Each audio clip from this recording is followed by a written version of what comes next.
Wiring a sprinkler system up, a lawn sprinkler system for irrigation or lawn sprinkler system, whatever terminology one would like to use. Normally on a sprinkler system, if they have a one zone system, one would have one valve and then multiple heads. It depends on the type of heads you use according to the layout of your lawn, whether that be oscillating heads, pop-up heads, and a lot of times your landscaping will dictate what you need. Is it a wide open area? Is it a small area, 3 to 4 feet on the sidewalk? But say if one had, say, one zone, one would need one valve. If one had two zones, one would need two of these, and three zones, three, etc., and scaled on up accordingly. So for each zone, you're going to need a valve to control it in most situations for residential lawn sprinkler system.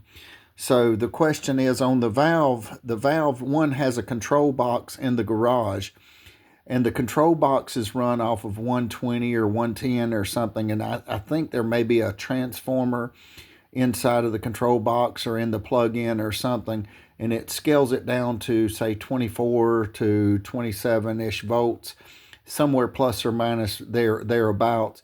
And the low voltage actually controls each valve. So say hypothetically one had a 24 volt system, it would when the timer called, the irrigation control box works on time. So if you had zone 1 for 5 minutes, it would run for 5 minutes. After 5 minutes elapsed, then it would turn off. And then if you had zone 2, it depends on how what manufacturer you've got, but sometimes they'll come on and zone 2 will come on subsequently, run. They say if you had it set for 3 minutes, it would run for 3 minutes. Once the 3 minutes time frame elapsed, then it would cut off, go to 4, etc. But the question here being, if one notes a solenoid here, there's a low voltage solenoid on here that gets energized. When it's energized, one can actually take their fingers and put on it and sometimes feel something kind of vibrating and feel like almost like a bee humming, like a sound, and you can tell it when it's energized.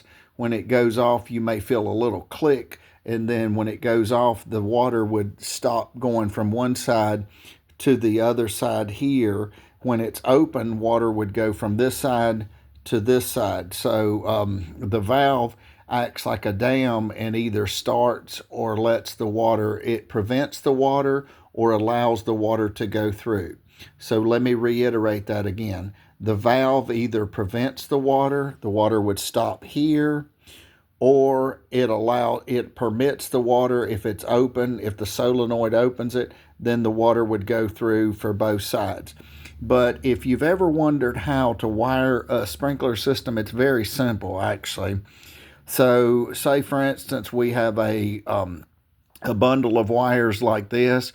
Now one could use an independent wire. I just find it easier in most scenarios to use this type of wire. So we have a white wire, different colored wires. The white normally in sprinkler system is normally your common wire. So we would take one wire, wind it up, skin the insulation back, attach it to the common wire. We have another wire here, the green. So this would be the hot wire. We would take it, skin it back, and wrap it around and wire nut it. And then what I do is put black electrical tape and then put PVC glue on it so it's waterproof. But each individual has to determine whichever way they prefer to do it. Now, one thing to keep in mind here, to keep in the forefront of your brain, is when you attach the white wire, which is the common wire, it's going to be common to each one. So this white wire, if it's connected to this valve, this white wire needs to go, if you've got a 3-zone system, it would need to go to the next valve and be connected to the next valve. And then it would need to be connected to the next valve according to how many. Now, either the rest of these are hot wires. So question is, if you get these interchanged, is there going to be a big problem? My opinion is I think it's okay. So if you put the common here and the hot here, but this would be one hot wire. So each hot wire would be independent for each particular valve. So the common, as the word bespeaks, common wire would be common to each particular valve, and then the hot wire would be, say, if you wanted to use a green for zone 1, a blue for zone 2, a red for zone 3. That does not matter. That's up to your preference, whatever you choose. But do keep in mind whichever's your common wire. Most often it's the white wire. The white wire would need to be connected to each particular valve.